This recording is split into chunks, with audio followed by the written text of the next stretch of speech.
नांदेड़ में यौम आज़ादी का जोश व खरोश के साथ एहतमाम किया गया। नांदेड़ के दफ्तर जिला कलेक्टर में परचम कुशाई की रस्म अदा की गई। नांदेड़ जिले के इंचार्ज वजीर अशोक चौहान ने तिरंगा लहराया और झंडे को सलामी दी।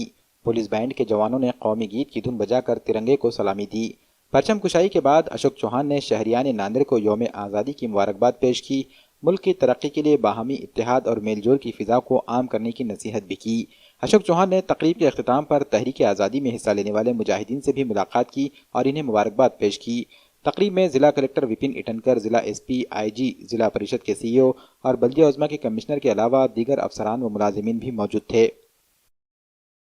आपल्या भारत देशाच्या स्वातंत्र्याची आज 74 वर्ष पूर्ण झाली असून आपण स्वातंत्र्याच्या 75व्या वर्षात म्हणजे अमृत महोत्सवी वर्षात पदार्पण करीत आहोत। या क्षणाचा आनंद आणि आत्मिक समाधान शब्दात न सांगण्यासारखे आहे। प्रत्येकाच्या अंगावर देशभक्तीचे रोमांच उभे करणारा आणि प्रेरणा देणारा आजचा दिवस आहे। या स्वातंत्र्य दिनानिमित्त मी सर्वप्रथम देशासाठी सर्वस्व त्याग करणाऱ्या, बलिदान देणाऱ्या लाखो स्वातंत्र्य सैनिकांना व सीमेवर शहीद झालेल्या जवानांना नमन करतो आणि आपल्या सर्वांना मनपूर्वक शुभेच्छा देतो।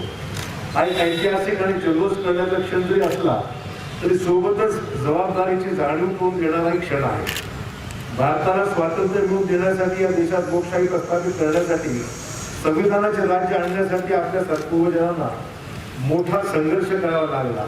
ते स्वातंत्र्य, लोकशाही व संविधान टिकवण्यासाठी आपण सजग व सक्रिय राहण्याची आवश्यकता आहे। मध्यंतरीच्या काळात जगातील अनेक देशांमध्ये कठोरता वेगाने वाढली।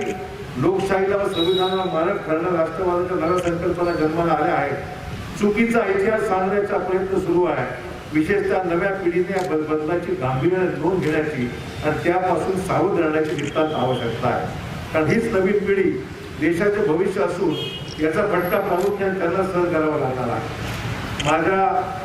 माझ्या तरुण मित्रांना आवर्जून सांगायचे आहे की ना या देशाचा स्वातंत्र्य सोपा होता, ना आपली स्वातंत्र्योत्तर वाटचाल सुलभ होती, परंतु या देशाला महात्मा गांधी, पंडित जवाहरलाल नेहरू, सरदार वल्लभभाई पटेल, डॉक्टर बाबासाहेब आंबेडकर, मौलाना अबुल कलाम आझाद यांच्यासारखे दूरदर्शी नेते लाभले। त्यामुळे स्वातंत्र्य ते मिळालेच, शिवाय त्यांच्या मार्गदर्शनाने नव्या भारताच्या जडणघडणीला दिशा मिळाली। दुर्दैवाने आज देशात आपल्या याच महानायकांच्या योगदानावर परिस्थितीचं निर्माण करणारा एक नवा वर्ग उदयास आला आहे। त्यांना काय बोलायचे ते बोलू द्या। त्यांच्या बोलेटोळीने ना इतिहास बदलणार आहे, ना सत्य बदलणार आहे। महात्मा गांधींच्या सत्य अहिंसेचा मूलमंत्र संपूर्ण जगाने वाखाणला। पंडित नेहरूंच्या विज्ञानवादी वस्तुनिष्ठ धोरणातून देशाचा सर्वांगीण विकासाचा पाया भक्कम झाला। सरदार पटेल देशाला आकार दिला।